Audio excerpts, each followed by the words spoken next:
Speech और read दोनों चीज, यानी कि बोलने की और समझने की जो प्रैक्टिस है वो शुरू करनी है। और मैं सेंटेंस के अंदर नहीं जाऊंगा, क्योंकि सेंटेंस के अंदर अपने देखते हैं दिन भर, अपने को पता है कि अगर ये सब आप समझना चाहते हो, इसके लिए एक एज होती है। क्योंकि अपने को पता है जब आप बचपन में होते हो, लगभग अपने को पता है 3 या 4 साल का बच्चा स्कूल जाता है और वो 10th की पास करता है, यानी कि 14 वर्ष की एज तक वो 10th क्लास कर लेता है। तो वहां तक क्या होता है, अपना फ्री माइंड होता है।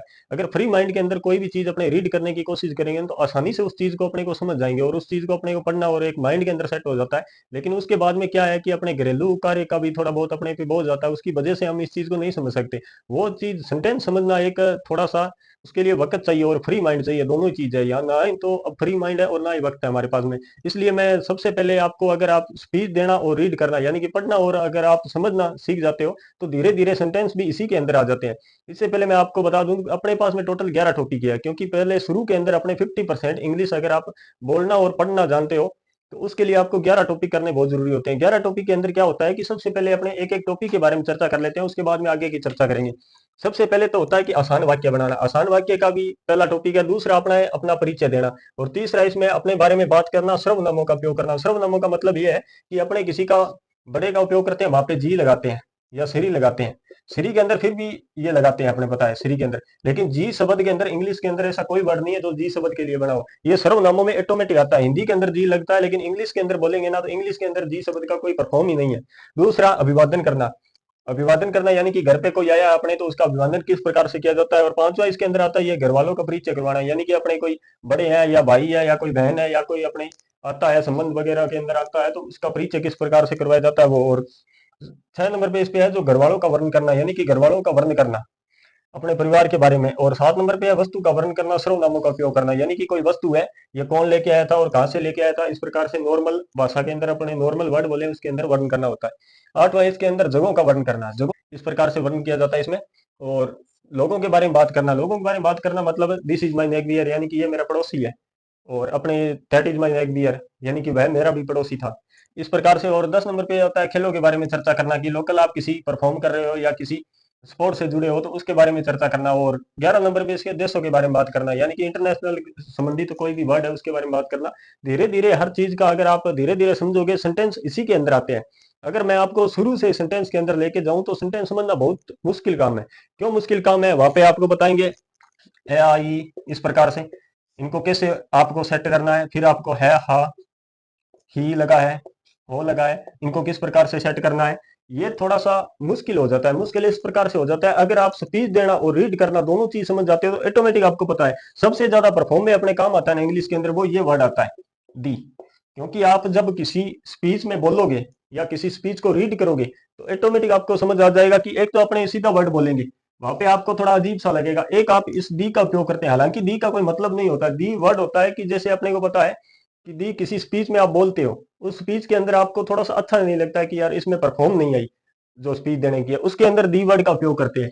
और अपने धीरे धीरे देखेंगे, सबसे पहले आसान वाक्य के बारे में ही चर्चा करेंगे। सिर्फ ये 11 दिन का है और मैं कोशिश करूंगा कि मिनिमम इसको कम से कम 10 मिनट के अंदर अंदर ही एक टॉपिक को कंप्लीट करवा दूंगा। और मेन मेन टॉपिक को देखेंगे और इसमें ज्यादा टाइम खराब करने की जरूरत नहीं है, क्योंकि मैंने आपको पहले ही बताया था अगर सेंटेंस मैं यहाँ पे पढ़ाऊं तो पढ़ाने को मैं सेंटेंस पढ़ा सकता हूँ, मेरे पास में पूरी बुक है। क्योंकि पूरी बुक है, जिस प्रकार से मैंने बेसिक इंग्लिश का कोर्स किया था पूरा कंप्लीट, उस प्रकार से बुक के अंदर मेरे रीड किया हुआ है। बुक के अंदर रीड करना वो नहीं है कि यहाँ पे मैं बुक के अंदर बोर्ड भर के छोड़ दूं आप ऐसे कर लो वैसे कर लो, कुछ नहीं। आप 2 दिन देखोगे, तीसरे दिन आपका माइंड खराब हो जाएगा, यार कुछ समझ ही नहीं आ रहा है यहाँ पे क्या मतलब है।